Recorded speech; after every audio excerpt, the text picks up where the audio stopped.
নমস্কার, গল্পকথা চ্যানেলে সব বন্ধুদের আবারও স্বাগত। আজ আমি পড়ে শোনাব শিবাদ্রিজার লেখা একটা ছোট্ট গল্প, বিরহের পরে। গল্পটি কেমন লাগলো তোমরা কমেন্ট করে প্লিজ জানিও। আর আমার চ্যানেলে যদি নতুন বন্ধু হও তাহলে প্লিজ সাবস্ক্রাইব করে দিও এবং পাশে থাকা বেল আইকনটি ক্লিক করে দিও। বিরহের পরে। হ্যাঁ রে গীতি, তোকে এত রেস্টলেস লাগছে কেন রে? চোখ মুখ বসে গেছে, তোর কি রাত্রে ঘুমটুম হচ্ছে না? গীতি খুব ধীরে ধীরে বলে, জানিস বিতস্তাদি, আজকাল দিনে রাতে আমি কোনো সময় ঠিকমতো ঘুমোতে পারছি না। চোখ বন্ধ করলেই যেন কাব্যকে দেখতে পাই। এক এক সময় হয়তো ক্লান্তিতে চোখের পাতা আপনা থেকে বন্ধ হয়ে আসছে। ভাবছি এবার বোধহয় আমার দু চোখে ঘুম নেমে আসবে, কিন্তু চোখ বন্ধ করলেই যেন কাব্য আমার চোখের সামনে দাঁড়িয়ে মুখ টিপে হাসছে। তখন আর ঘুমোতে পারি না, ধড়পড় করে বিছানায় উঠে বসি। তারপর মোবাইলটা খুলে স্ক্রিনে ও সেই মিষ্টি মুহূর্তের তোলা হাসির ছবিটাই দেখতে পাই,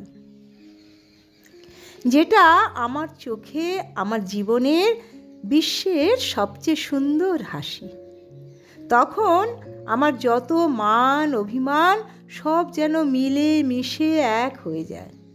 আমার তখনই মনে হয় ওর মতো আমায় কেউ ভালোবাসে না এবং প্যাম্পারও করে না।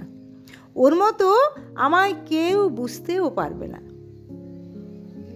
কিন্তু ইদানিং কেন জানি না ওকে দেখলেই আমার খুব রাগ হতো। ও কথা বলতে এলেই যেন আমার গায়ে জ্বালা ধরত। ওকে একদম সহ্য করতে পারতাম না।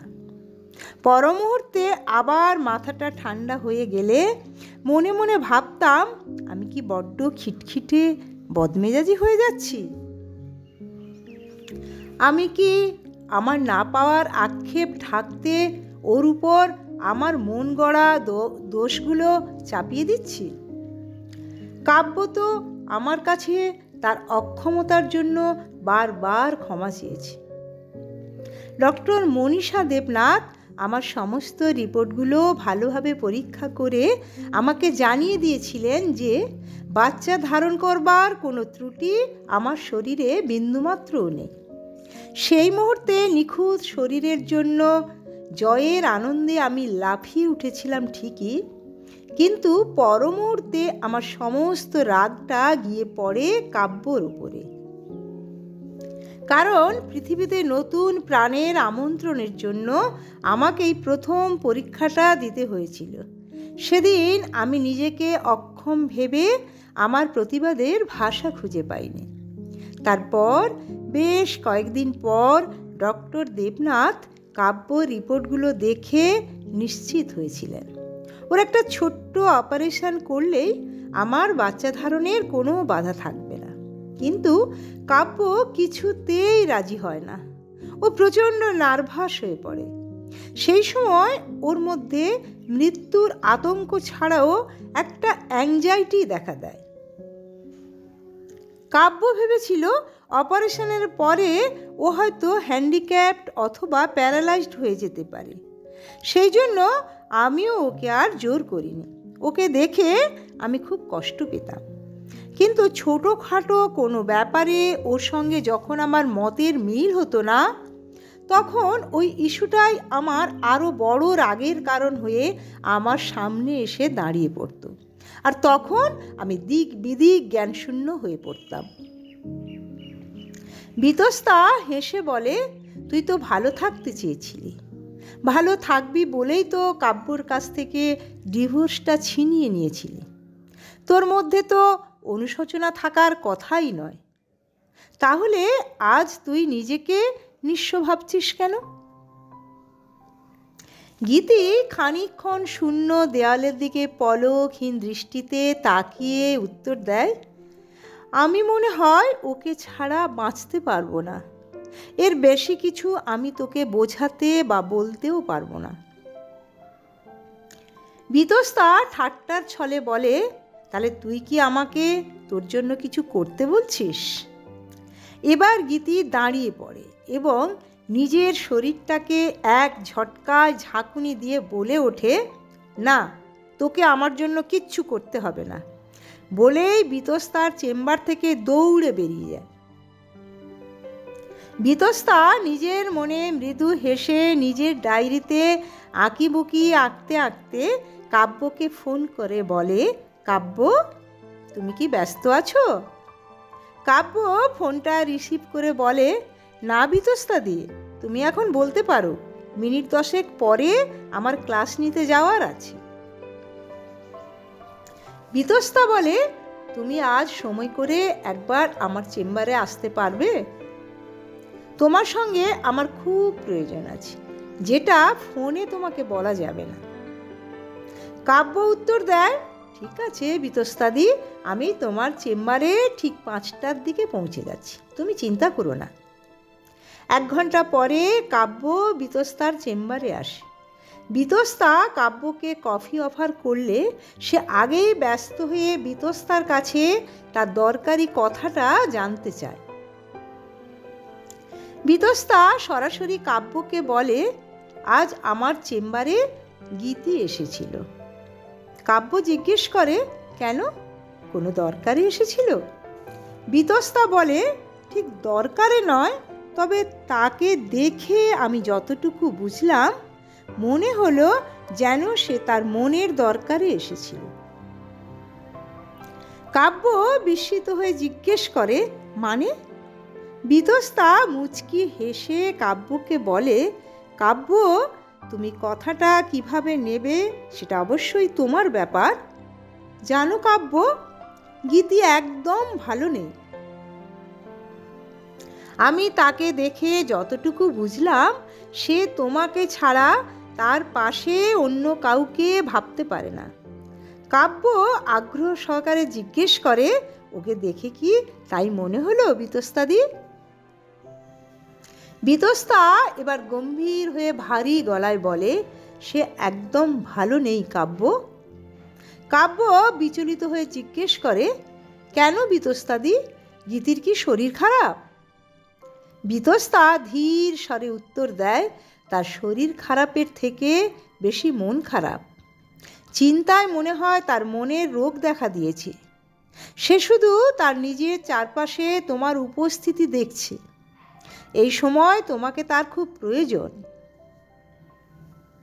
মানসিক দিক থেকে বিধ্বস্ত গীতি নিজের ফ্ল্যাটে ফিরে সোফায় বসে দুচোখের পাতা বন্ধ করে। ক্লান্তিতে বিগত দিনের হারানো স্মৃতিতে ডুবে যায় সে। কাব্য এবং গীতি দুজনের মধ্যে খুব গভীর প্রেম ছিল। দুজনের প্রেম ছিল সেই শৈশব কাল থেকে। তখন তাদের মধ্যে প্রেমের অনুভূতিটাই আসেনি।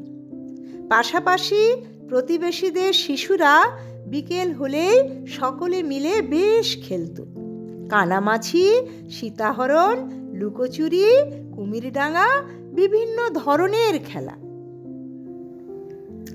তার মধ্যে রান্নাবাটি খেলার আকর্ষণ ছিল সম্পূর্ণ আলাদা ধরনের।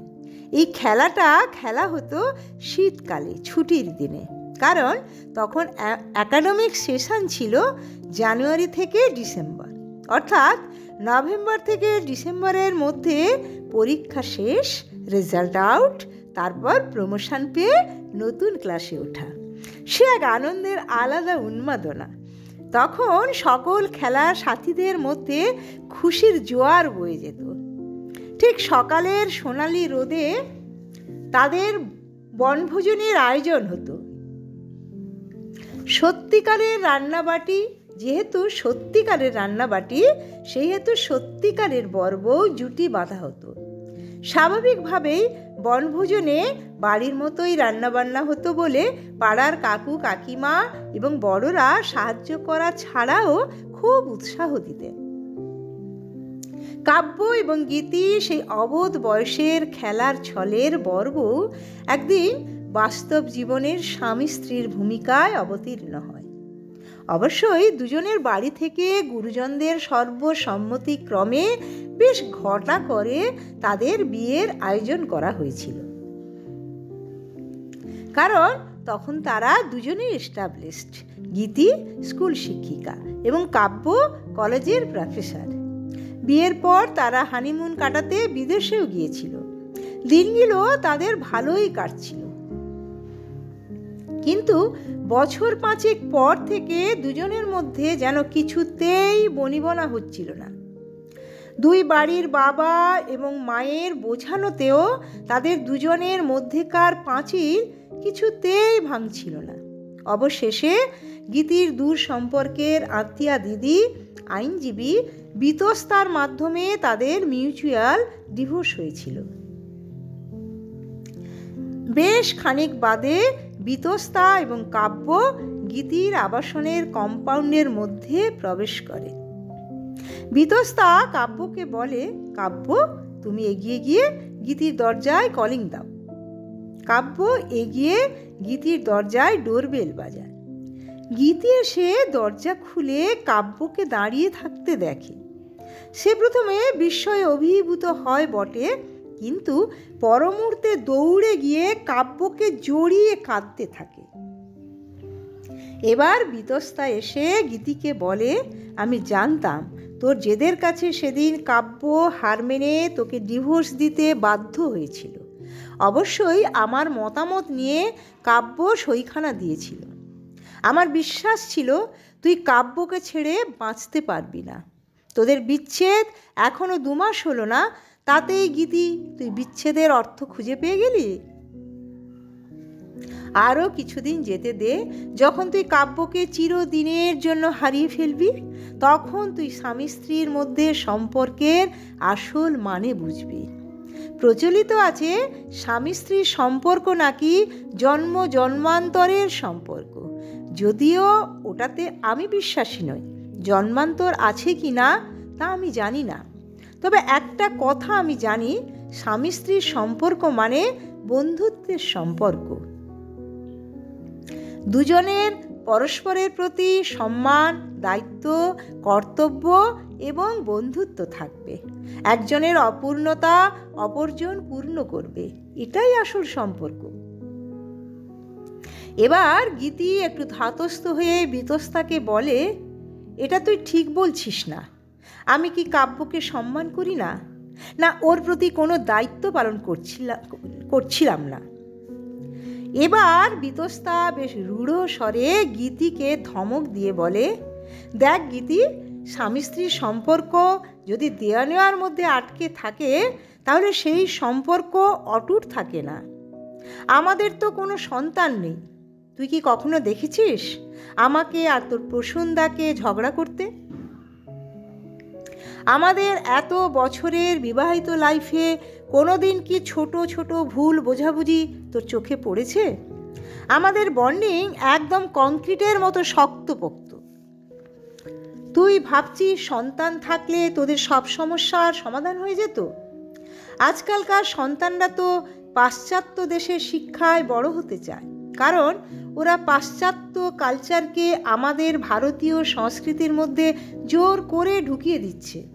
দেখছিস না, এখনকার সন্তানরা বাবা মাকে বোঝা মনে করে, একসঙ্গে থাকতে চায় না।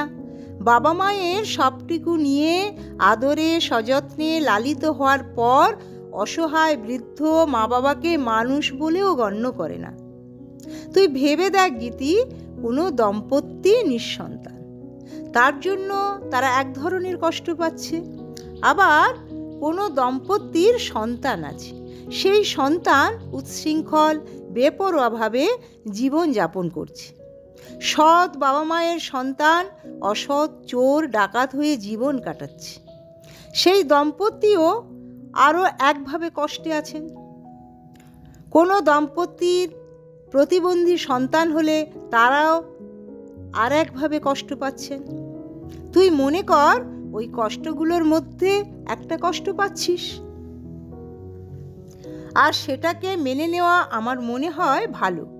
সব কিছু সময়ের উপর ছেড়ে দিয়ে জীবনটা ঠিকমতো উপভোগ কর। না পাওয়াটাকে তুই উপেক্ষা কর, তবেই তুই শান্তি পাবি। বীতস্তার কথাগুলো গীতি চুপ করে শোনে। এবার বীতস্তা গীতি এবং কাব্যর দিকে চেয়ে হেসে বলে, ঠিক আছে, তোদের দুজনের বিচ্ছেদ আমি করে দিয়েছিলাম, এবার তোদের পুনর্মিলনের পর্ব আমার হাত ধরে না হয় হবে। গীতি এবং কাব্য দুজনের দিকে তাকিয়ে মৃদু হেসে বেশ লজ্জা পায়। বীতস্তার তত্ত্বাবধানে দুই বাড়ির অভিভাবকদের ইচ্ছেতেই একটা নির্দিষ্ট দিনে পুনরায় রেজিস্ট্রির দিন ঠিক হয়। দ্বিতীয়বার বিয়ের পিঁড়িতে বসতে চলেছে কাব্য এবং গীতি। তাই দুই বাড়ির সদস্যদের মধ্যে আনন্দের ঢেউ খেলছে। সকালে সাধারণত গীতি খুব ব্যস্ত থাকে, ফ্ল্যাটে একা থাকে, তাই নিজের হাতে সমস্ত কাজ গুছিয়ে বেরোতে হয়। তবে বাড়ির কাজে সাহায্যের জন্য একজন সাহায্যকারী আছে। কিন্তু আজ সকালটা গীতির একদম ভালো লাগছে না। তার অভ্যেস সকাল 5:30টায় বিছানা ছেড়ে উঠে পড়া। সকালে ঘুম থেকে উঠে তার প্রথম আকর্ষণ মোবাইলে রবীন্দ্রসঙ্গীত শোনা। প্রথম মোবাইল খুলে স্ক্রিনে কাব্যর হাসি মুখটা দেখে নেয়। কিন্তু আজ কেন গীতির এই সকালটাকে এত বিষণ্ণ লাগছে? গীতির জীবনে আরও একটা শীতের সকাল। সকালের এই শীতের মিষ্টি সোনালি রোদ যেন আজ গীতির মনটাকে বিষণ্ণতায় ভরে দিচ্ছে। কেন আজ তার মন জুড়ে অবসাদের সকাল মনে হচ্ছে? আজ গান শোনাতেও তেমন আকর্ষণ নেই।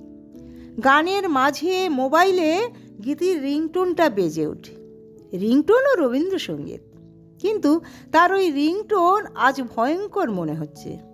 প্রথমবার ফোনটা বেজে যায়, দ্বিতীয়বার মনের দোলাচলে ফোন রিসিভ করে। হ্যালো। ফোনের অপর প্রান্তে, কিরে, আমি বীতস্তাদি বলছি রে, তুই ফোন রিসিভ করছিলি না কেন? আজ আমার কোনো কিছু ভালো লাগছে না কেন নিজেও জানি না।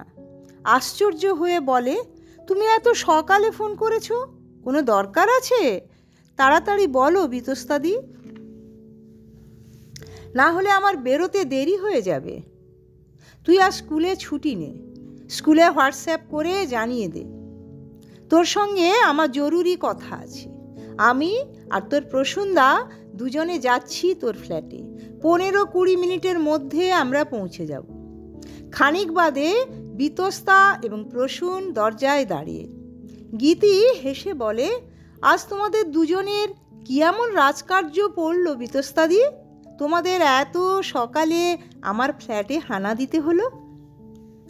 গীতি বীতস্তার মুখের দিকে চেয়ে বলে, আজ তোমাকে বেশ গম্ভীর দেখাচ্ছে। কেন গো, কিছু হয়েছে? তোমাদের দেখে আমার কিন্তু এবার উদ্বিগ্ন লাগছে। কারোর কিছু হয়েছে?